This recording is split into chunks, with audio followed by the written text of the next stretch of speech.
మొన్న ఇక మా గెల్లు శ్రీనివాస్ యాదవ్ ఇక్కడ ఉన్నాడు. తమ్ముడు దగ్గర పోయినా పోతే తమ్ముడు ఏం చేసిండు, వాడెవడో గిట్టనే తుమ్మునేళ్ళు అని ఇష్టం ఉన్నట్టు పెడితే మనోడికి ఆయన కడుపు మసిలి ఆయన ఇక్కడ ఉన్న వాళ్ళు 10 మంది 20 మంది పిల్లగాళ్ళు ఆయనతో కలిసి ధన్మని పోయినరు.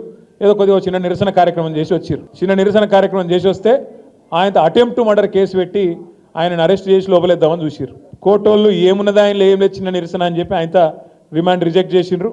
తమ్మునికి రిలీఫ్ ఇచ్చిండ్రు. కాకపోతే ఒక 4 తమ్ముళ్ళు మాత్రం 17-18 రోజులు జైల్లో ఉన్నారు. వాళ్ళని కలవడానికి నేను శ్రీనివాస్ యాదవ్ ఇంటికి పోయినా. పోతే గమ్మత్తైన విషయం, శ్రీనివాస్ భార్య ఉన్నది, అమ్మాయి పేరు శ్వేత. శ్వేత మీద కూడా అటెంప్ట్ మర్డర్ కేసు పెట్టిర్రు. ఎవరు? శ్రీనివాస్ భార్య మీద. ఆమె బయటికి వచ్చిందా, నిరసనలో పాల్గొన్నదా ఆమెకు తెలియని కూడా తెలియదు. ఎందుకు పెట్టిరట ఎరికేనా? శ్రీనివాస్ను అరెస్ట్ చేసినాక వాళ్ళ ఇంటికి పోయిరట పోలీసు వాళ్ళు. ఫోన్ ఇయ్యన్నారట. ఎందుకు ఇవ్వాలి, నేను ఇయ్య అన్నది. అంటే అటెంప్ట్ మర్డర్ కేసు. గిది ఇందిరమ్మ రాజ్యం, గిది ప్రజాపాలన. ఒక ఇంట్లో ఉన్న ఆడపిల్ల ఏ సంబంధము లేదా ఆ రోజు జరిగిన నిరసన కార్యక్రమంతో ఆ అమ్మాయి మీద అటెంప్ట్ మర్డర్ కేసు పెట్టిన పోలీసు వెధవల్ని నేను అడుగుతున్నా, మీరు మనుషుల పశువులా అని నేను అడుగుతా ఉన్నా. బుద్ధి జ్ఞానం ఉండి చేస్తున్నారా లేకపోతే ఉద్యోగం అనేది గడ్డి తిని చేస్తున్నారా అని నేను అడుగుతా ఉన్నా. అటెంప్ట్ మర్డర్ కేసు పెడతారండి ఒక అమ్మాయి మీద? నాకు అర్థం కాదు. ఇంట్లో ఉండే అమ్మాయి మీద 2 చిన్న పిల్లలు ఉన్నారు ఆమెకు, ఆమె మీద అటెంప్ట్ మర్డర్.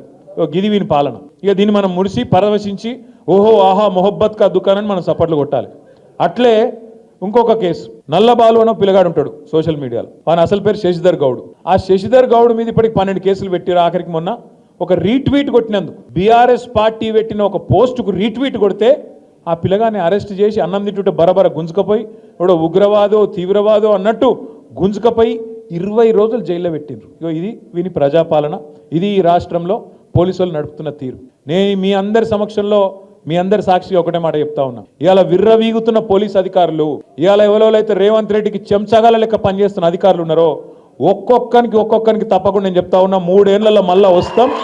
ఒక్కొక్కరికి మిత్తితో సహా ఇచ్చే బాధ్యత మాది. మీ సూర్యాపేటలో నల్లగొండలో కూడా ఎవడన్నా ఎక్స్ట్రాలు చేస్తే వాడు ఎవడన్నా కానీ కలెక్టర్ కానీ వాని అయ్య కానీ ఎవడన్నా కానీ ఎక్స్ట్రాలు చేస్తే వాళ్ళకి చెప్పండి, పేరు రాసి పెట్టుకోండి. నేను పక్కా చెప్తున్నా 3 ఏళ్లలో మీ అందరి దయతో తెలంగాణ ప్రజల ఆశీర్వాదంతో తిరిగి కేసీఆర్ గారు ముఖ్యమంత్రి అవుతారు. బరాబర్ హిసాబ్ కితాబ్ చేస్తాం. ఇలా ఎగిరెగిరి పడుతున్న కాంగ్రెస్ నాయకులు, వాళ్ళకు తొత్తులుగా పనిచేస్తున్న కొంతమంది పోలీసులు తప్పకుండా మిత్తితో సహా ఇచ్చే బాధ్యత నాది అనే మాట నేను విజ్ఞప్తి చేస్తా ఉన్నా. ఎవన్ అయ్యకు భయపడేది లేదు.